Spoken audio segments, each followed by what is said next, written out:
I'm joined today on the podcast by Clare Atkinson, founder and director of R&D at sustainable healthcare consultancy NuGreen. We've invited Clare onto the podcast to discuss NuGreen's work in this area and an exciting new project they're running funded by the Westmorland Furness Green Enterprise Hub. Welcome to the podcast, Clare. Thanks for joining us. Yeah, thank you for having me. Can you start off by telling us about the origins of your business, please? What inspired you to focus on sustainability in the healthcare sector? Problem. So starting NuGreen, I was working for a medical device distribution company. And one of my roles there was to look at new products we could invest in and sell, and innovation. And one of the things I found was that less than 5% of NHS waste was being recycled. And that sort of inspired me to kind of dig a little bit deeper. And I spent quite a few years researching that and understanding the fundamentals of what sustainability really is. Found there was some really big gaps in kind of data to make really informed decision making within healthcare and to support the decarbonisation strategies that they had. So essentially developed a business to try to fill in those gaps. And here we are. So if you say that 5% of the waste gets recycled, then what happens to the other 95%? Yes, predominantly, clinical waste is quite complex. There's a multitude of different waste streams for different sort of infection levels and types of waste. And the majority of waste is spread across two key areas, which is offensive waste stream and infectious waste stream. They predominantly go to EFW, so use for energy, or they will go to just incineration. And I think a small amount is still going to landfill, but almost none. So what are the kind of unique challenges that the healthcare industry has in terms of waste management, and how are those different to other sectors? Yeah, so I think, recycling is complex even in our own homes, isn't it? So if you can imagine then adding that into kind of a hospital setting where you've got the generation of sort of general waste and recycled materials, but then you've also got the kind of the risk elements of, infection and patient care added in. It's quite complicated. So the key challenge, I think, particularly post-COVID, is understanding what's infectious and what isn't, protecting patients and clinicians and staff. So yeah, that'd be the main risk, is the kind of the overarching concern that would be, if not handled correctly, we would spread infection, and infection prevention is obviously a massive part of managing health within that setting. Legislation, segregation, environmental agency has a lot of involvement in sort of monitoring and measuring things. And yeah, COVID has definitely not helped because I think there's a perceived fear around the generation of healthcare waste. So if one of the main issues is that germs can be passed on by contaminated plastic, what would be the solution then to try and recycle some of that plastic? Or Yeah, so is it going to be a case that some of it will always have to be incinerated? absolutely. Yeah. So the other thing is you have pharma contamination, so medicines, which absolutely, we need to ensure they're not ending up in water waste streams and in the air and the atmosphere. So yeah, so there's a huge proportion of stuff we can't really touch, and there's always going to be an element of incineration that takes place. And ideally, if we can do that through EFW and generate energy, that's the best case scenario of managing that. But there's also a piece on kind of over-prescribing and use meds and how we can kind of limit the amount of waste generated, so we've not got that waste element to deal with. So, but that's kind of a whole other ball game. But if you focus predominantly on the waste that is generated and the stuff that is going to incineration, you're looking at that can be sterilised, can be washed, can be cleaned, can be steam sterilised, which is what happens currently with some of it. And the offensive waste stream, which is what should be 60% of the waste generated from a healthcare facility, doesn't actually need to be cleaned. It's just high volumes of clinical waste that isn't infectious. So there's a 60% there that just isn't being processed in a way that we would like, that we could potentially recover, have a major concern about infection. The other 20% additionally would be the same types of materials. If you think about it as a textile, the type of material would be the same, but the infection level is just present. So I suppose the first step is we need to get the segregation right. Make sure there's no general waste and recyclable materials within the clinical waste stream, because currently it's expensive and it also has really high emission factor through incineration. So making sure they've got the opportunity to recycle as best as possible on site. Then you want to make sure that the segregation between what is infectious and what isn't infectious is nailed. And that's the really complex piece where is not infectious waste. World Health Organization says 80% of waste generated within healthcare globally is not infectious. So we need a real big kind of education piece and a behavioural kind of piece on understanding what infectious is, how infections spread, how we can manage those infections, but understanding that predominantly a huge proportion of what's moving through a hospital is quite safe. Still needs to be in a managed waste stream, and that infection needs to be managed really, really well. But understanding what isn't infectious is really important for improving recycling rates. Can you give examples of what that material looks like, just Yeah. for the listeners, just kind of illustrate it a bit better? Yeah, absolutely. So typical things you would find in an offensive waste stream would be kind of sanitary items, nappies, maybe ventilation tubing and masks, PPE. And then again, the orange bagged waste, very similar from infectious patients. So maybe ventilation tubing, but it's from a COVID patient. Or it may be wound dressings from an infectious wound. Anything kind of that's highly infectious, we can't touch, and that's your yellow bagged waste, which is a separate waste stream. But what you find, medical packaging, paper towels, Coke cans, pizza boxes, food waste. And if you can imagine, that's costing the NHS a lot of money because they're having to pay for it to be taken away as clinical waste, but also having to, the emission from that is huge as well. So what do you think the recycling in the healthcare industry will look like in sort of 5-10 years time? What's the ideal situation we could get to? I think a lot of it is really complex because, no one really knows how to recycle well yet anyway, outside of healthcare. So I think understanding current recycling systems is really important. What happens to our waste when it goes to, waste, and how much of it is recycled? How are Buxton Water getting all those bottles back and turning them back into water bottles and producing the circular economy? So I think understanding what that looks like is going to drive people to do the right thing. So that's the first thing. The general consensus when we talk to people about recycling is, everything just gets burnt anyway. So I think the more information we can give to people about the things that are being recovered successfully, the better. I think within healthcare, they need funding. There's not much funding to optimize spaces so that they've got space to really manage waste. Sometimes even storage of waste on site can be complex. So adding more bins is a really challenging situation. But education is a massive piece. What we recycle now is very different to what we could recycle before. So that needs to be a continuous sort of moving piece of information. Search on kind of, and I think every, not just hospital, but GP surgery, dental practice could all benefit from a bin optimization strategy where the bins are available in tandem. So if you can recycle, you've got a recycling bin, a food bin, and any other sort of categories available together so that you've got the opportunity. A lot of the time, you've got a recycling bin near one door, and a clinical bin near another. Bin will get used by the people that haven't seen a general waste bin, for example.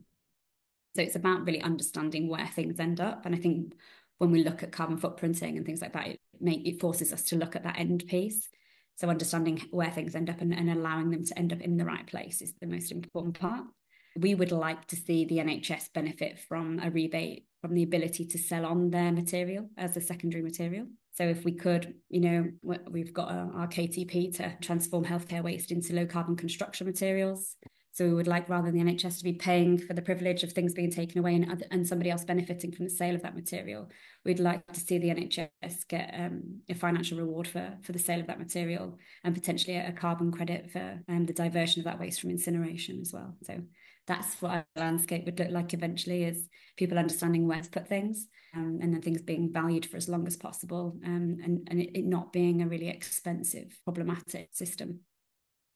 What role does innovation and technology have in that? You talked about recycled plastic being used as aggregate in construction. Is that Yeah. possible at the minute? What's possible in terms of recycling this stuff? Yeah.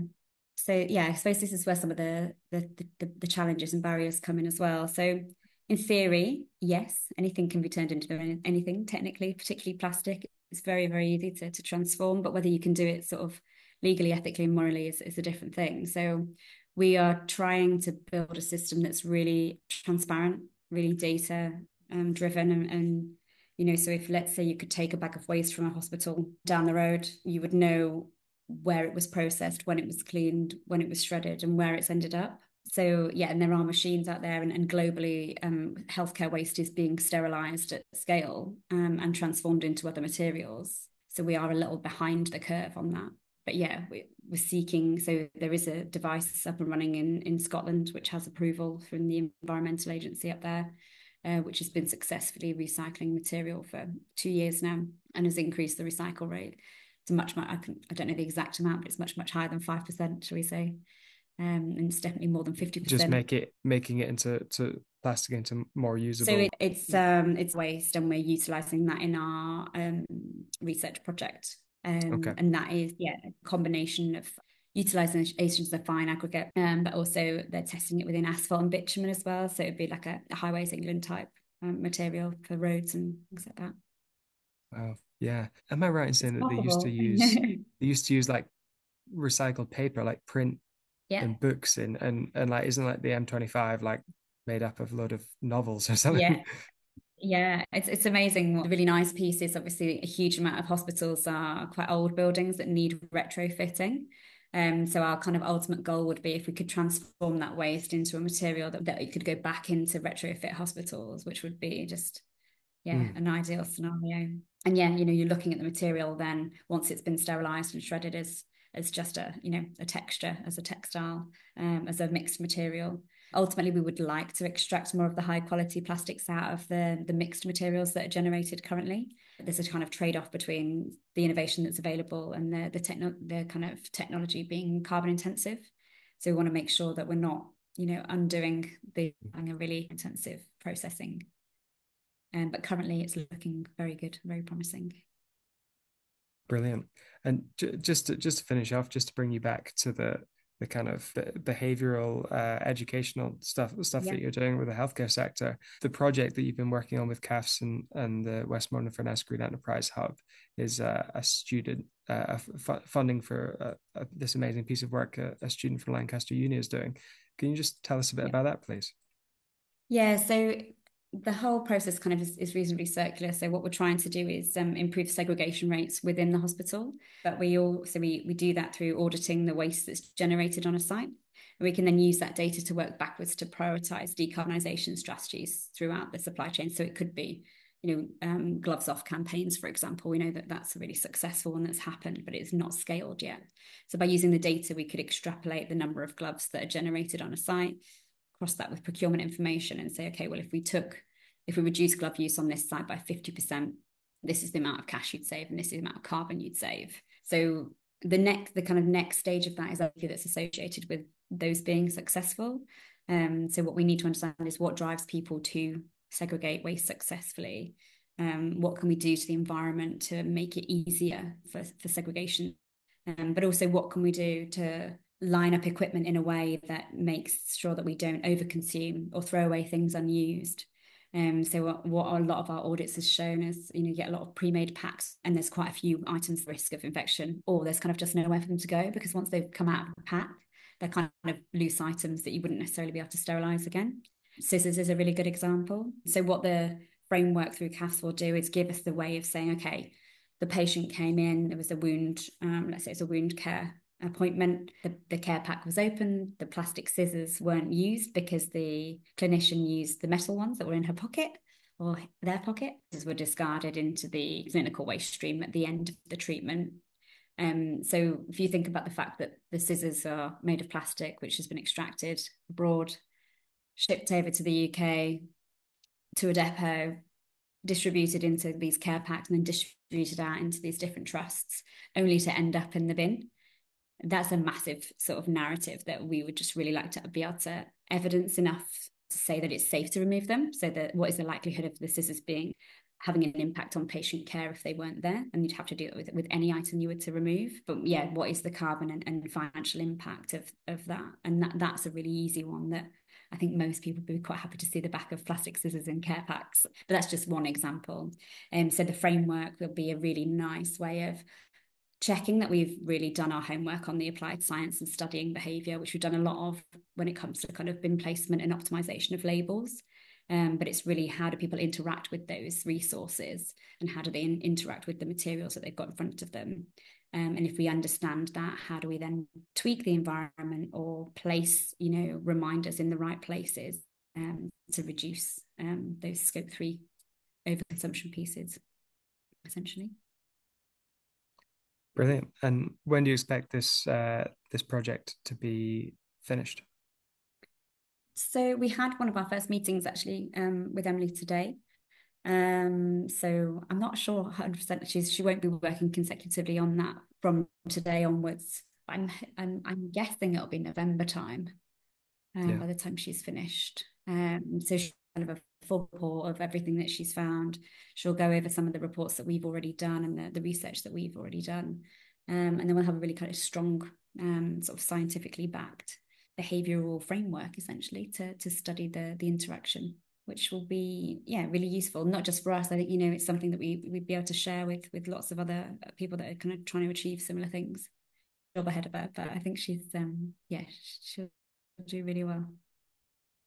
Brilliant. So it's looking like it could help the NHS be more sustainable and save money at the same time. It's a win-win situation. Yeah, it's about understanding what makes people do the things that they do. Isn't it? Ultimately, what we're trying to do is get people to think about the way they interact with the resources that they've got, and whether that be in a healthcare setting or at home, or and we always say thinking about how much less you use, if that was an option, how much less could you, we would say about when you go to drans and you pull a paper towel and 12 come out because the thing was overfilled, and you think, oh, if someone just didn't overfill it, how many paper towels do you really need to dry your hands? Do you take 10 or 5 or 2? And it's about those kind of fine margins that hopefully we'll be able, just by those lots and lots of little changes and making people understand that what they do really matters. That's hopefully what will snowball into sort of genuine action. Brilliant. Well, we really look forward to seeing the results of that project and hearing more about it. But in the meantime, thanks so much, Claire, for being with us on the podcast today. Thank you very much.